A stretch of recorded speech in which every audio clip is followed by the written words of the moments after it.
Pakistani player से भारतीय खिलाड़ी की पिटाई, पैदर पे मुक्के बरसाकर खूब दुर्गत बना डाली।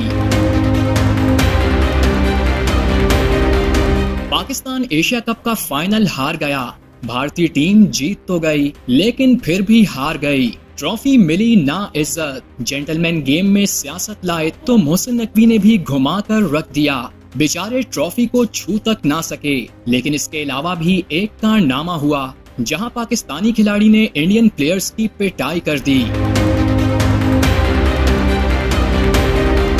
यहां बात हो रही है एक और मैच की जिसमें पाकिस्तानी बॉक्सर ने बैंकॉक में भारत को रुस्वा कर दिया। समीर खान आलमी चैंपियन बन गए। जी हां, एशिया कप हार गए तो एक खुशी की खबर ये भी है कि पाकिस्तान के नौजवान बॉक्सर समीर खान ने Universal Boxing Organization youth world bantamweight championship जीतकर पाकिस्तान को पहली बार टाइटल दिलवा दिया।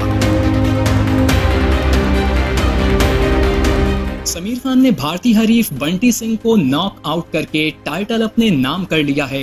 52 किलोग्राम कैटेगरी के मुकाबले में पाकिस्तानी नौजवान खेल के आगाज से ही भारतीय खिलाड़ी पर हावी रहा और पैदर पे हमले करके उसे चित किया। पाकिस्तानी बॉक्सर के जेट सेलिब्रेशन अंदाज ने भारतीय हरीफ का एतमाद मुतज़लज़ल कर दिया था। रेफरीज के मुतफ़क्का फैसले ने समीर खान को फातेह करार दिया। मैच जीतने के बाद समीर खान का कहना था कि मैं तमाम पाकिस्तानियों का तहे दिल से शुक्रिया अदा करता हूं कि इन्होंने मेरा साथ दिया, मुझे भरपूर सपोर्ट किया और दुआओं में याद रखा। नौजवान बॉक्सर का मजीद कहना था कि मैं अपनी कामयाबी को पाक फौज और पाक फौज के शहदा के नाम करता हूं।